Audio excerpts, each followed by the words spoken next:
Hello everyone, this is Amanda Mazzaro. Welcome to my presentation.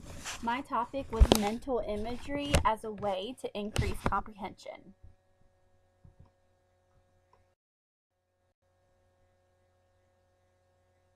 When it comes to mental images, it's important to remember that they should be explicitly taught. We should not just assume that as we're reading or as a child is reading that they are automatically playing these mind movies in their head. It's something that we really need to work on explicitly. This is one way to help a reader comprehend what he is reading is to encourage him to visualize parts of the story in their mind. And the mind movies that we're asking them to create help clarify information and increase understanding. It's important to do this with both fiction and nonfiction text. And the images can include any of the five senses. So really tapping into those five senses as we're asking the children to play these mind movies. Generating an image while reading requires that the reader can be actively engaged with the text. So we know that they're actually thinking about what they're listening to or thinking about what they're reading on their own. Of course, creating mental images while reading can improve comprehension. And good readers construct mental images as they read a text. By using prior knowledge and background experiences, readers connect the author's writing with a personal picture.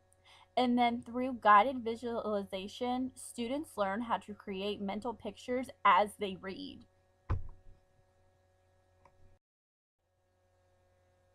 The approach and who it's designed for. This approach is designed for learners of all ages, so kids in kindergarten all the way up to college and then into adulthood.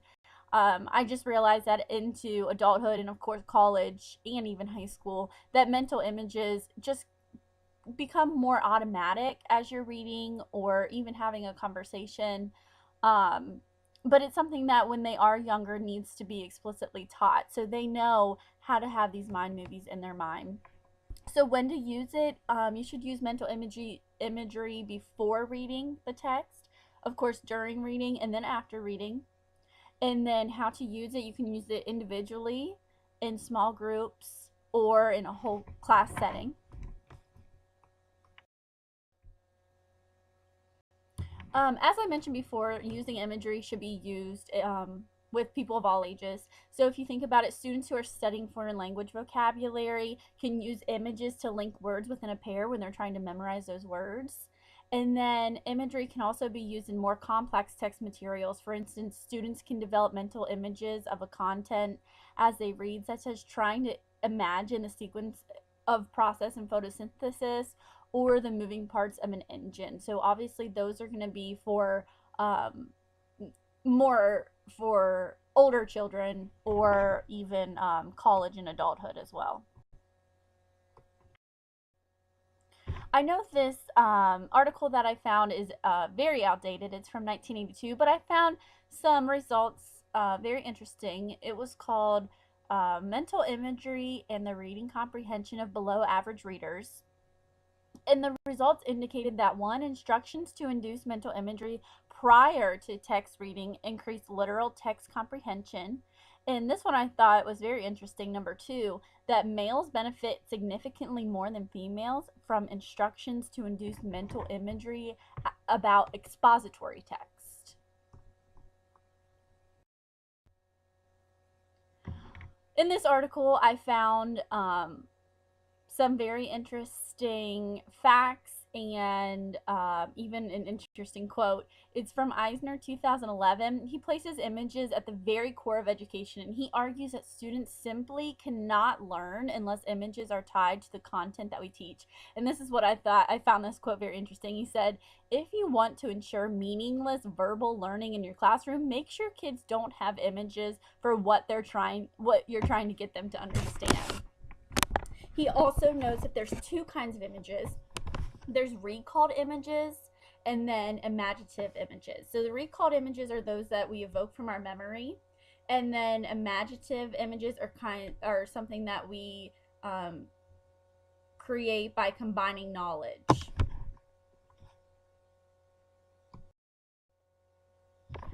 I found this on the Reading Rocket website, which is always a great website for these reading materials. So steps for implementing this: begin reading.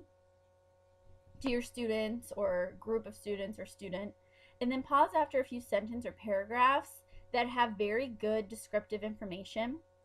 And then share the image that you've created in your mind and talk about which words from the book that helped you draw this movie in your mind or this picture in your mind. Your picture could relate to the setting, the characters, or the actions. And then by doing this, you're modeling the kind of picture making that you want your students to do. Next, talk about how the pictures help you understand what's happening in the story. Then continue reading and pause again and share the new images you created. Then ask students to share what they see, what they hear, what they taste, what they smell, what they feel, using those senses, all 5 senses in their visualization. Ask what words help them create the mental image and the emotions. And then by doing this, you're providing your students with practice with this new skill. Are your images identical to your students? Probably not, and they probably don't have identical images to one another. And this is a great time to talk about why your images might be different. These differences are important to understand and respect. That even though your image might be a little different than somebody else's, is probably because of your experiences in life, your schema, and just how well you're comprehending and relating to the text that you're reading.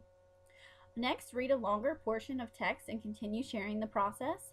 And once this skill is familiar with the students, encourage your students to use mental imagery when she or he is reading by themselves.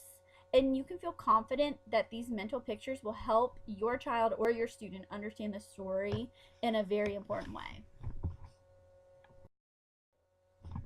So this is sort of similar, but these are more ways to implement.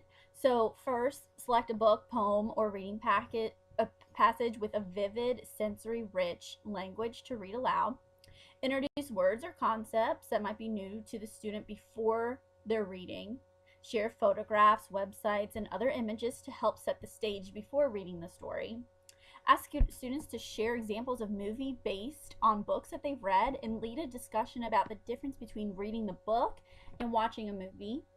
Emphasize that as we read, we're read to, our imagination creates its own brain movie. Next, recommend that as you read the selected passage, students create their own brain movies based on the text by imagining the character, setting, and action, and suggest that some students may find it easier to visualize if they watch you as you read. Close your eyes or gaze out the window. Close their eyes, or if they gaze out the window. Read with inflection and emphasize on striking language if you are reading out loud to your students. When you're done reading, pause and let the students finish translating the text into the brain movies. Then ask for volunteers to share their favorite imagery or scene from the book that you've read them. Discuss how students' experiences help them relate to the story and create their brain movies. How are the characters like them or people they know? How are they different? How is the setting of the story similar to and different from their neighbors and places they have visited? Note how many people find that visualizing what they read helps them to understand and remember the subject matter or the topic that they're being read about. Encourage students to continue conquering movies in their minds as they read. Emphasize that creating brain movies requires reading carefully and attentively, and suggest that if they have a hard time visualizing a passage, they should reread it and look up any unfamiliar words to help them better comprehend the text. So my personal recommendations for implementation, I just said to read a story or poem and have students draw the parts they're visualizing when you're first trying to teach this, to actually get that mind movie on paper. And also have students share, because as I mentioned before, not all of everyone's mind movies will be the same just because of different experiences and schema that we have. I found, if you have time, a great video. It's only about 3 to 4 minutes long, but it's I think 3rd grade teacher teaching her class how to use visualization. They were struggling with it, so what she did was she actually read a little passage, and she was modeling for her students how to visualize. So she was actually drawing what was in her mind and making her students draw what was in her mind to get them kind of understanding the concept and getting that mind movie on paper.